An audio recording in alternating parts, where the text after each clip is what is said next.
Hey guys, it's me bringing you a capture the flag game on Bailout. That's right, I'm finally posting a new map. And I know I've been promising you guys a commentary about the new maps, talking about my opinions and whatnot, and I do plan on doing that still. It's just right now I want to do an actual gameplay commentary because the game in this video has quite a few things I want to talk about and make mention of. And I'm gonna go ahead and give that a shot, even though I know I generally don't like doing gameplay commentaries because you can see everything that's going on your screen.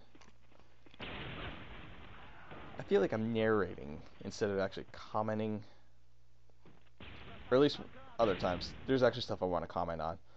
And one of those is coming up right here, so I'm gonna stop talking for a couple seconds so you can watch.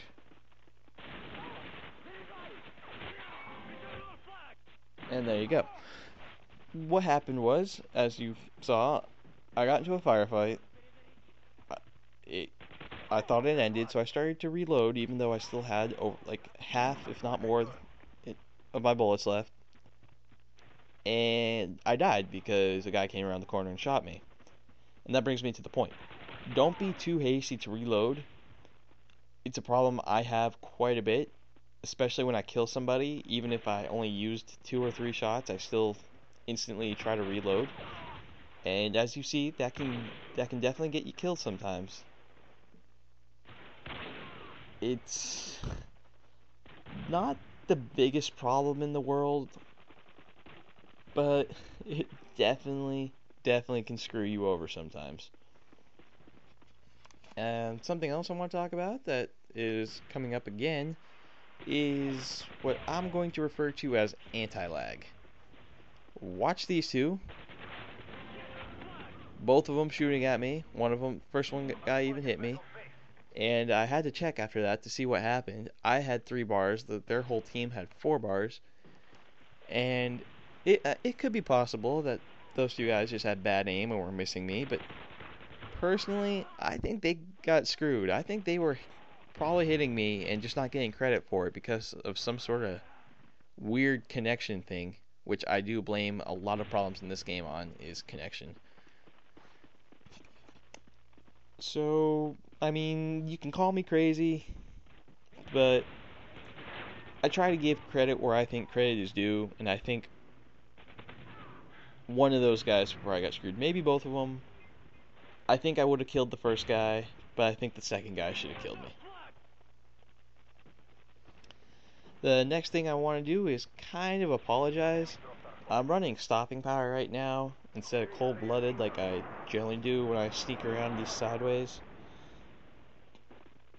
And they call in this Harrier, and I don't want to stick around outside.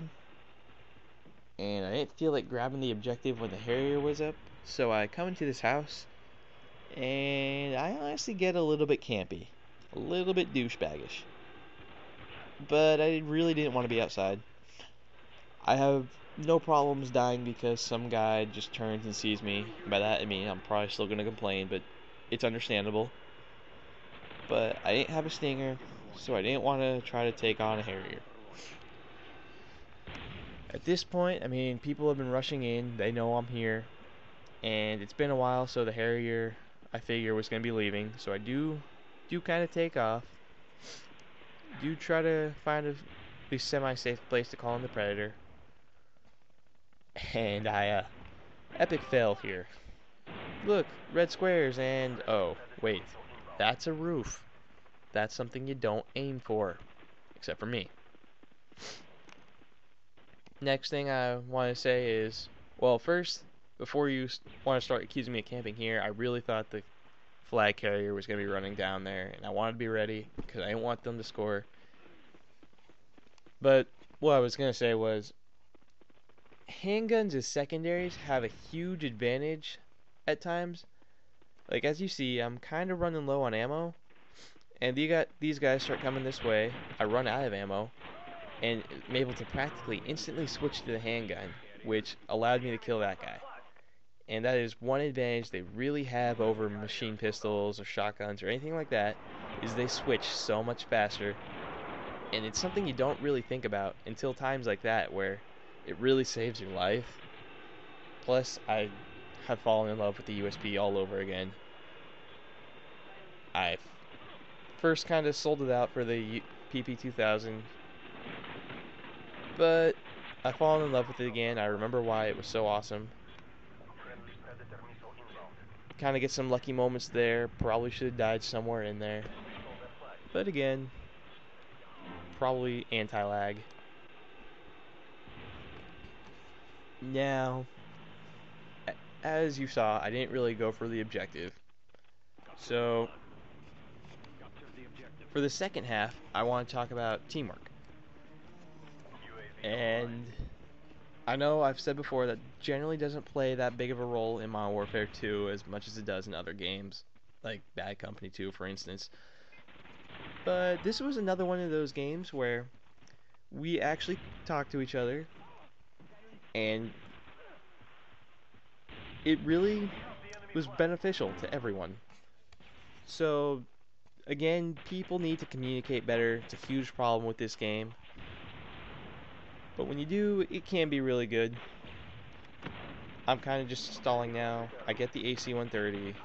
There we go. Kill another guy, get blasted by shotguns, and dead. Now that I have the AC-130 though, I was talking to my teammates because I wanted to know if they wanted me to call it in now or if they wanted me to wait. Because in an objective game like Capture the Flag, the AC-130 should be pretty good cover for getting to the objective, capturing, destroying, whatever you're trying to do. So you have to communicate with your team to make sure they're ready and stuff like that. And they decided that they wanted me to call it in now, so I do. But while that's going on, as we all know, I suck with the AC-130. So I'll talk about how in the first half I very clearly didn't go for the objective. I mean, partly because of that Harrier, partly because I can be a douchebag sometimes. I did try to stop them from scoring, and I did actually manage to do it at one point. But mostly, once I got the Harriers, I was like, I kind of just want to kill things. So, after this, I'm like, okay, I do really need to go for the objective now. So I give it a shot, I die, but then I switch to my I'm going to get the objective, and there's nothing you can do about it kit. And I'll show you how that works later. But when I was going for the objective, trying to capture the flag,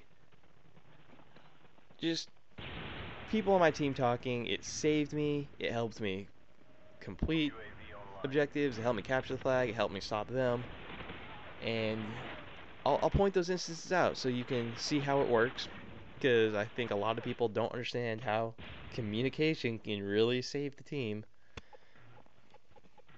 Okay, anyway, here's how the kit works. It's got marathon, lightweight, steady aim, submachine gun. Pretty much, I'm going to get close quarters and I'm going to kill you. It's also great for the objective. As you see, I'm going to kill you. I'm going to get the objective. And there's nothing you can do about it. Now, I mean, if I was right about the anti-lag, then the marathon and lightweight only multiplied that, so maybe there was some, maybe I did get a little bit lucky. I don't know. But anyway, now for the teamwork part of it, I go back to capture it again, and as I capture it, they steal it, the flag too. And a huge problem that some people do is they expect you to know exactly where the enemy is at all times. And I know that there's an icon over their head, but that's not always enough. There's a few seconds delay between the icon showing up and where they actually are. So, I